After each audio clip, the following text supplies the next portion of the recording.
If we could call the meeting to order with the Pledge of Allegiance. I pledge allegiance to the flag of the United States of America and to the republic for which it stands, one nation, under God, indivisible, with liberty and justice for all.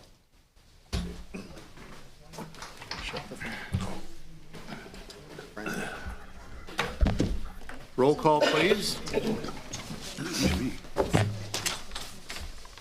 Barr. Here. Giovanini. Here. Eckhoff. Callis. Lee. Here. Crouser. Here. Bradshaw. Here. Cranford. Here. Howard. Here. Willie. Here. Thank you. Moving into the consent agenda, we have a couple items.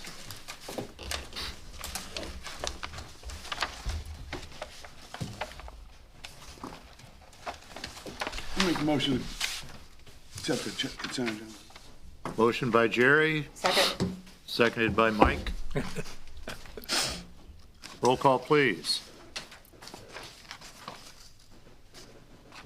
Barr. Yes. Giovanini. Yes. Lee. Yes. Crouser. Yes. Bradshaw. Yes. Cranford. Yes. Howard. Yes. Willie. Yes. Thank you. Since it's cold out, we'll move right into the regular agenda and kick off with Parks Department, youth baseball fields, or fees, and fields.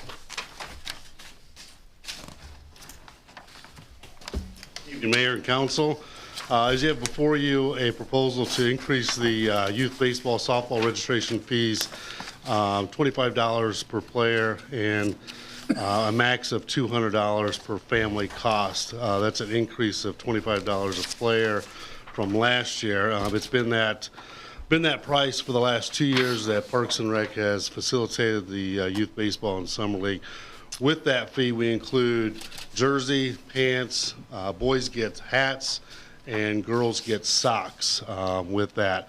And those costs continue to go up. I did do some checking with some other communities that are in the Southeast McLean County League that we're part of, and we're still at the low end on that. Most are 125 and don't supply all of those items. I don't think they do pants. And there's some as high as $150 a player. So we'd like to get approval to help cover the increase in costs with that. And as always, if families need assistance in working out a plan for that, we can always work and accommodate them to make sure their kiddos participate in the league. Once we get approval either to maintain or to increase that, we will get registration kicked off online. And any questions at this time, I'd be happy to entertain. How many players do we have normally, or have we had in the last couple of years, Gary? I can only really go back to last year, and we have anywhere from 12 to 15 players per team. And I know we had one 14U girls team, two 12U boys, two 12U girls,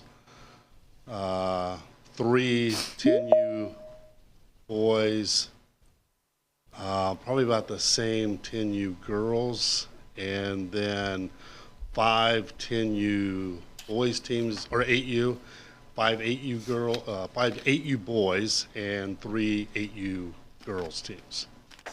So whatever that figures out to be, it's Okay. so 19 times roughly probably 12 to 15 per team. So Nearly 300 kids. yeah, whatever that. Yeah. My brain's frozen. I can't do the math. So Thank you. yep. And as many of you remember, we did quite an upgrade to the diamonds out there this past year, and received a lot of great compliments on the condition of the field, drainage, and everything else. And I don't believe we had hardly any rainouts, did we?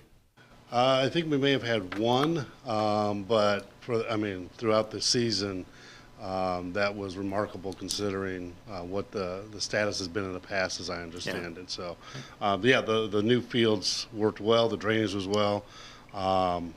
I mean, we had several, when we hosted the 10U boys tournament, we had several coaches compliment us on our fields, and the ease that we could, aerate it and get sun to it and get ready to play quickly.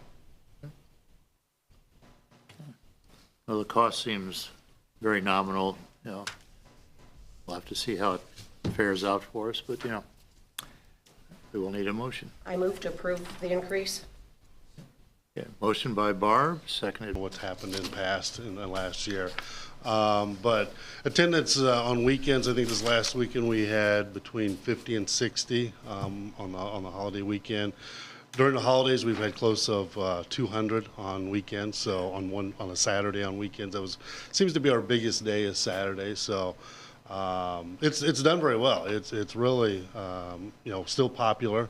We opened a month earlier this year than we did previous years because we didn't have to worry about being certain temperature. We just had to get it into the holiday season when people wanted to skate. So, but very good. And the cutback in the hours is due to traffic? Yeah, right now we're averaging Monday through Thursday 5 a day. Today we had 3. So Well, you had 3 today. If it's so Brave souls. for 3 brave souls that came That's out, pretty impressive. probably skate a couple of laps and back in. So They were literally nice. so we've had a high of 10, but we've also had days where we've had 1, 2, just a couple. So And Gary, Mark, you get any feedback on comparing skating on this compared to skating on ice and any issues there? I know that it's a little bit different and a little bit trickier. It has more friction with it. It's not, typical ice. We've had to buy some glycerin to put down that'll help smooth that surface and allow it to be slicker to do that. One of the things that this ice or this synthetic ice is supposed to do is the more you use it, it releases some kind of glycerin or something that makes it slick. We have yet to see that happen, but at the same time, we've had frost, rain, snow, and when we mix that, we squeegee that off, and so any glycerin we put on there gets squeegeed off as well and runs off. So it's not ice. When we, and with the platform being wood, it's unlevel, and what we've seen is there's spots where I'll be walking on it, and I'll hit one of those low spots where there's some ice, and it's pretty slick on that then, and you've got to catch yourself. But for the most part, it works. It's not ice, but it certainly gets a lot of use and gets. We're not going to set any land or ice records skating on it, but for recreational purposes, it certainly fits the need. You so you're mentioned, pleased with it? Pardon me. So you're pleased with it? Yeah. I think it's just one of those things. It's different than what we're used to. We've not had to close it, which last year this time we probably closed it probably close to 6-10 times, just because of the you want to skate on a sunny day. Well, the sun hits that ice last year, and the east side of it and the north side would just start to melt, and you'd have pools of water, and you'd have to close it down. So. And we haven't had that this year, so. you mentioned it's on wood and causing some probably just weather changes or whatever. Are we gonna need to look at a different substrate somewhere? Yeah, we've talked about having a permanent concrete pad that it would sit on, and that way it doesn't have, it's completely flat. The synthetic would sit on that. It makes it easier to clean as well, and you don't have that pooling of water when it rains or snows and melts and stuff. So there's been discussion on a concrete pad at Block 59 for that. You couldn't do that at its current location, because someone else uses that parking lot. Is that correct? There's Well- possibilities. Still our parking lot. Yeah, it's our lot, Yeah. and so we've been talking about, which will come to this body, that whatever the best course of action is, if we build a multi-use flat surface that is either, we've talked about maybe splitting a piece of the parking lot and a piece of the grass and making it there, and having it available for other events before we know it. And so we do need to, so it is one thing that we're gonna have to discuss on what the right solution is for that. We would like to keep the ice rink downtown. And the only other thing I'd add to Gary's is last year, I think we were right at or just a little under 3 weeks of total ice use that we were able to do. And with the synthetic, we started a month early and, we're still going strong. So that part of it has been, the opportunity has been a lot more, which I think also helps for the drop off during the week, that almost everyone who wants to try it has had an opportunity to do it. And with kids back in school after winter break, that during the daytime it's not a lot heavily attended. There'll be more discussion on this next month after the rink is down or closed, and we'll see how all our numbers work out. We talked about years ago about when we first had the ice rink in the beginning about putting some sort of pavilion there that we could use all purpose. Like, and with this synthetic ice, it'd be real easy to put a platform over the top of it, leave it there, not even have to move it. And you could have a pavilion with There's a lot of potential for different growth, floors you're and right. things like that. And we, yeah. So, But yeah. Gary, Even great termite job. structure. Thank you. We Thank you very appreciate it. much. All right. Let's move on to pickleball, as long as we're into sports. Yep, and the, behind the first page, you can see Farnsworth estimate of the total project being $409,516.64. The page after that is the rendition of what the rec center pickleball courts might look like. And we're, to move forward, we're at a point where we would seek council's approval for the budget. If you recall, we've talked about $175,000 has been dedicated by the Humiston Trust. We have in the ARPA fund from Parks, $122,000, and then TIF, $112 could cover that out. Minus, that could be affected by any other donations that were made for the pickleball. So with looking at that, that seems to be the best location, and if we're gonna get the project done, we'll need to start moving at some point on putting together design and construction specs.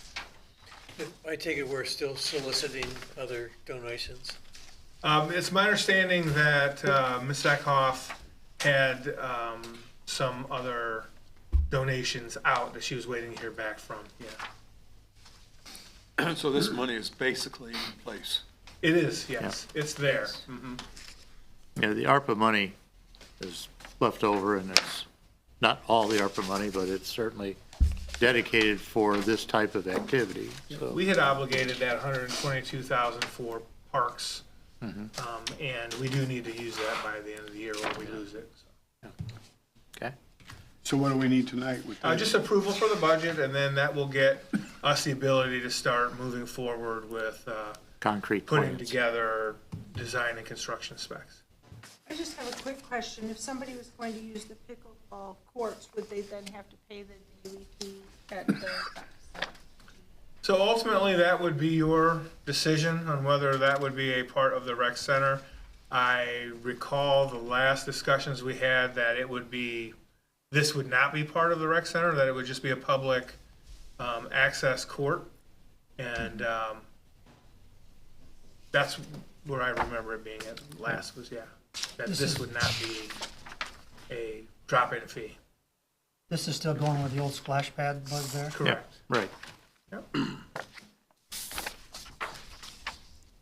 They would make reservations then, maybe probably at the rec center then when they want to use it, correct?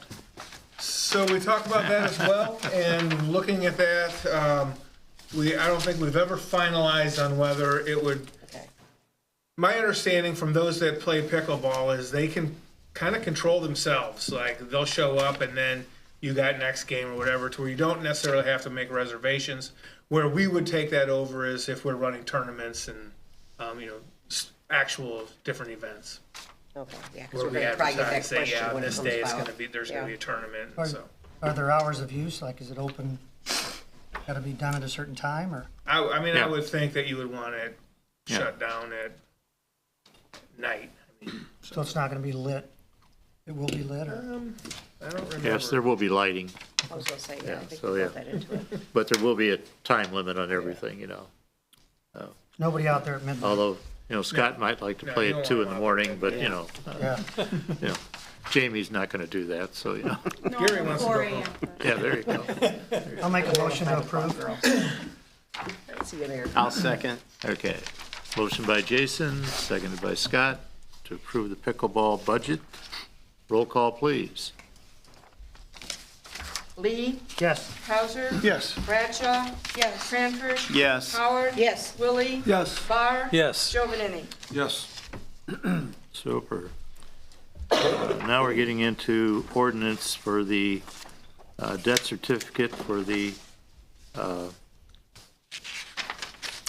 substation, This is Centennial Plaza. Centennial Plaza. Yeah. Yeah. And maybe you better take off on that one, Jim. Oh, go ahead, Al. Okay, what we've got, you know, we talked about the financing of this thing, and bond council put together this ordinance that basically is 1.5 million. Bank of Pontiac is going to be the principal buyer, and then they're going to participate at the First Financial and State Bank of Graymont. So all three of those banks are going to have a piece. I don't know if it's equal or what they've agreed, but they've all agreed to that. And I don't remember what the payment schedule got copied in this. There's a payment schedule just under 300,000 a year.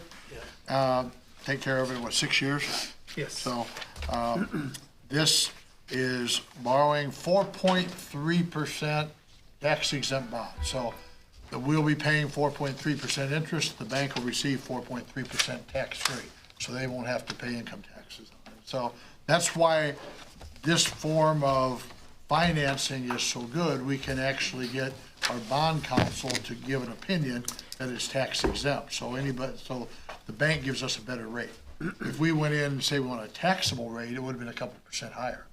So by 4.3, you know, that's very doable. I don't remember what the total interest over the life is, but it's not real bad.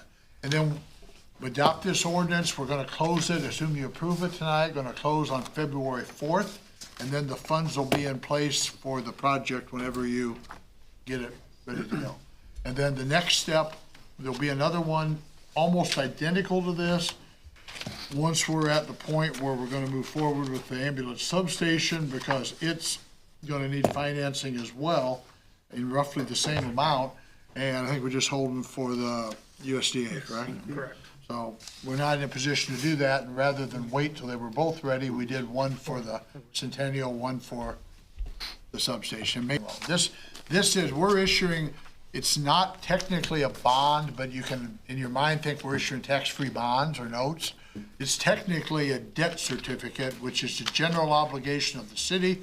It doesn't dedicate any particular source of revenue, and it allows us to pay it back under the timetable. We use these same debt certificates for purchasing the golf course and 2 or 3 other projects previously. This is the modern way of issuing. We used to have, when we did the big sewer plant, the previous rebuild of the sewer plant, I think it was $9 million. We did bonds, actually really bonds, sold them at a bond auction. Northern Trust bought it, most of them, and then they sold them off, like Bank of Pontiac had some, Pontiac National had some. This is a very streamlined financing deal. Because we have very cooperative financing institutions, we're able to get these placed with very little problem, you know. Literally, all the banks said they would have done the whole thing, but it was our druthers to let everybody have a piece of the action. So, no, it's just a very efficient way to borrow. It is for the whole construction and the life of the loan. It's not gonna have a refi or anything. If we take $1.5 million and we only spend $1 million. We can pay it down. I mean, what? Is You there don't- limitations well, on we're- whether the other? I don't know that we're legally limited to using it for this. If that were to happen before the USDA, we may be able to transfer, but overall, I think we just make prepayment. And we've never had to do that, because it's a general use, even though it's designated for a certain project. It's a general use thing, and if we did, I suppose we could probably look back at refunding some of the pre-costs, which was a issue here. Were we going to do the design costs covered with this? And because the construction estimate would use all this, we said, no, we're not gonna count that at the present time. We've got that much quote down payment. Okay. And so we're still at the point where we wouldn't know what the bids are gonna come in at right now anyway, so, but yeah, paying it down would be the the simple way. But we'll be prepared for the eventualities that come ahead. Yes. Yeah, we'd either prepay or we'd have the money in the bank to pay the first payment. Yeah, Correct. there you go. Any other questions?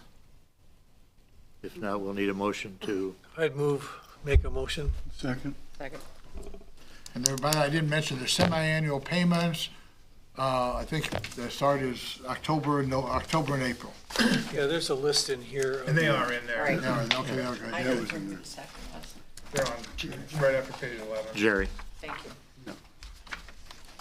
Okay, we have a motion by Mike, second by Jerry. Roll call, please.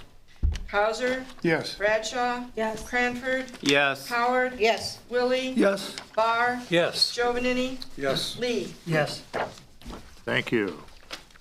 Moving on, we have ordinance 2025-002, special use permit for tattoo parlor, Raymond Bond. I believe Raymond's here. You want to give us a little insight on what we're getting into? Yeah, I'm no politician or anything. I don't know how to speak like this, so bear with me. I won't take too much of your time. I own a business called Ink Redemption in Flanagan, Illinois. It's been open for 6 years, going on 7. I'm wanting to relocate for more business. At this point in time, I'm only able to do walk-ins. The town is small. We don't get too many walk-bys when it comes to that. The main reason is to expand, to grow bigger. I mean, I'm an award-winning tattoo shop. I go to conventions, I teach people. I like for people to get into the art. When it comes to that, it's just a different style of art. It still can be expressed the same way as a painter would on paper or canvas. Other than that, I mean, I gratefully ask that you let me get the building that I'm trying to get and grow my establishment. When it comes to the 6 years, I've had no issues, no reports, nothing like that of calamity. Other than that, if you guys have any questions, I'm open to answer some. Where's your current location? Flanagan, Illinois. Flanagan, okay. Right there on Main Street. And Mr. Baum, one thing I put in the ordinance that we didn't talk about at the zoning board Okay. was, we had the previous one down on Howard Street, you know where that's at. The council put an 8 to 10 limit in terms of hours open, 8 a.m. to 10 p.m. Yeah, I'm open from 10 a.m. to 6 p.m. I like Okay, to eat so dinner with the- my family. I added the business shall not be open before 8 or after 10, so your hours fit perfectly. Yeah, and nor will it ever be. Like, if I schedule my last tattoo at 6 p.m., and if it runs to maybe two hours after that, I don't try to stay any longer than the I just last wanted to point tattoo that out, set. because that wasn't something discussed, but when I went to do this ordinance, I used the old one and saw the council impose that, and I assumed they would want to be consistent from one business to the other, so I included it. Yeah, that's not a problem. I work from 10 to Everything 6 else p.m. is as discussed, you comply with all the rules, it's personal to you, you can't sell it, you can have people work with you, obviously, in your business. It's revocable if there's a violation of some kind, the council will say, hey, this isn't working. And if you lose your lease for some reason at that place, you're renting, unit, what is it, 2B? Yeah. Then this would terminate automatically. Now, if you want to move, the rule would be, say, for instance, your area is not big enough and another unit opens up, you need to come to the city and ask to have this approved for that other unit. It would not be automatic. You would have to ask. Yes, sir. Yes, sir. And where's the location? Where are we?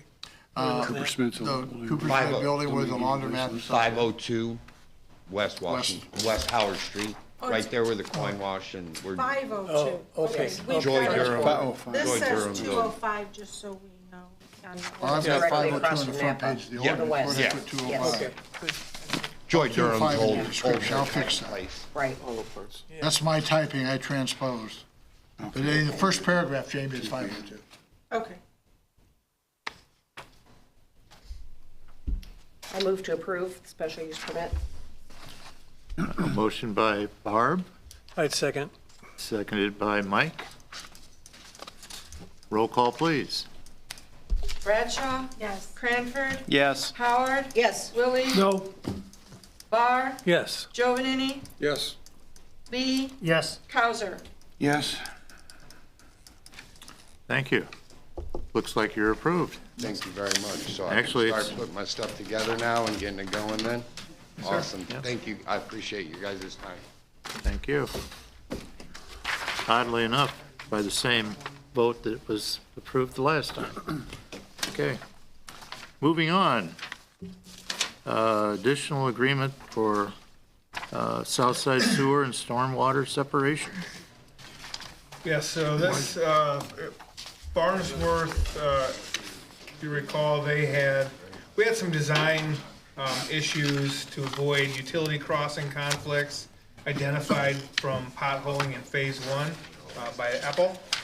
And the plans were revised to increase the depth of the storm sewer to cross below all utility crossings. There was a second iteration of storm sewer redesign for phase one to decrease storm sewer depth while resolving the utility crossing conflicts.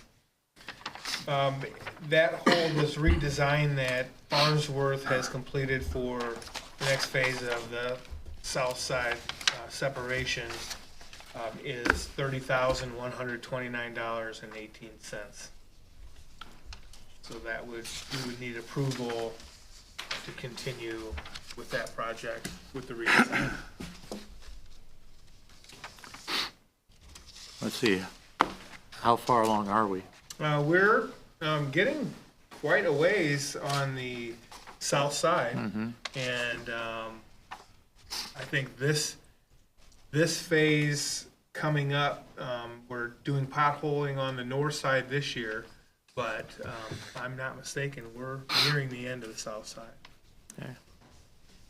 I'd make a motion to separation agreement. The agreement? Motion by Jamie, seconded by Scott. Roll call, please. Cranford, Yes. Howard, Yes. Willie, yes, Barr, Yes. Giovanini, yes. Lee, Yes. Cowser, Yes. Bradshaw. Yes. Thank you. Moving on, mayor's comments. I'd like to comment that I think the ice rink turned out to be everything we hoped it would be. And we've more than tripled our use of it as far as days and times go. And I think the growth potential that we've talked about is evident, and we will keep stepping it up as we go. That's probably the best thing to say. The other thing is, I assume everybody got in their packet the letter from Jake Kincaid about his leaving for another position. The rumors of him being taken away in handcuffs is erroneous. We wish Jake the best of everything, and he's done a fabulous job for this city, and we look forward to him having success in the future. If you have the opportunity here in the next several days to give him a call or stop in, I'm sure he would certainly appreciate it. And we look forward to hearing how he does when he gets his work visa in the Cayman Islands. Yeah. City council comments. Well, I noticed on the building and zoning Package. collections income, how are we doing on that? Are we getting a lot of opportunities for fees on permit collections? Are we We've definitely increased, with last year's increase of permit fees, we were able to cover the cost of our software that we purchased.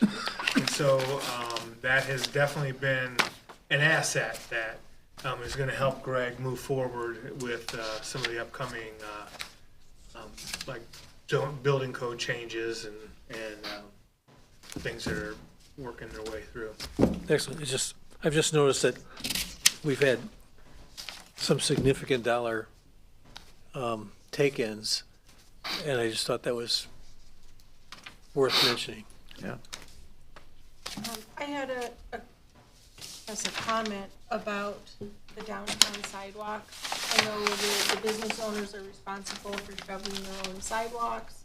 I'm just noticing that there's a lot of inconsistencies in that being done. You know, and like Bob's will shovel theirs when they get there real early, but a lot of the other shops, you know, might not get there till 10, or maybe they're not open on Monday, and they don't come in on their days off to shovel. Go down on a Sunday, a lot of things aren't shoveled at all. It's hard for people who are downtown, walking, you know, and it's clear for 40 feet, and then there's ice. I don't know what you could do about it. I mean, I don't think you would have like snow shoveling enforcement, but it is a problem. We're working with the Main Street program. You know, Misty is going around, and Hannah is working with it too on more or less a good neighbor policy. You know, help your neighbor out with the snow shoveling and whatnot. Do it as a group kind of thing. For the most part, I'd say they're in that 75% range of getting it done. But there are stores that very seldom do their own. And it's, if we can get the camaraderie and working together aspect to it, it should improve. But, I think where you run into problems too is like, if it snows on a Sunday, things just aren't gonna get shoveled till Tuesday. People, you know, maybe they're gone, that's their weekend, they might be out of town that week. well, it's true with a lot of the places, yeah. And we discussed it at staff as well, because that issue came up with us at our last staff meeting. And while definitely the preferred method we use and a lot of communities use is that business owners should be responsible for shoveling in front of their sidewalks. We believe it's a small price to pay for not having to pay for parking lots. And Chris's street department crew will come around when, like, if we need to get something done, they'll come around when they have time. But, you know, they were able to do some of it this last snow, but we had a light dusting. And so if it's a heavier snow, the opportunity is probably not going to be there. But we don't have an ordinance that requires it at this time. So that we've kind of discussed that as well as staff on, do we need to get to a point where we codify something, or can we, through Main Street, work out a program where, you know, we don't have to do Too bad there's not the like formalities. local people who will shovel my sidewalk when it snows.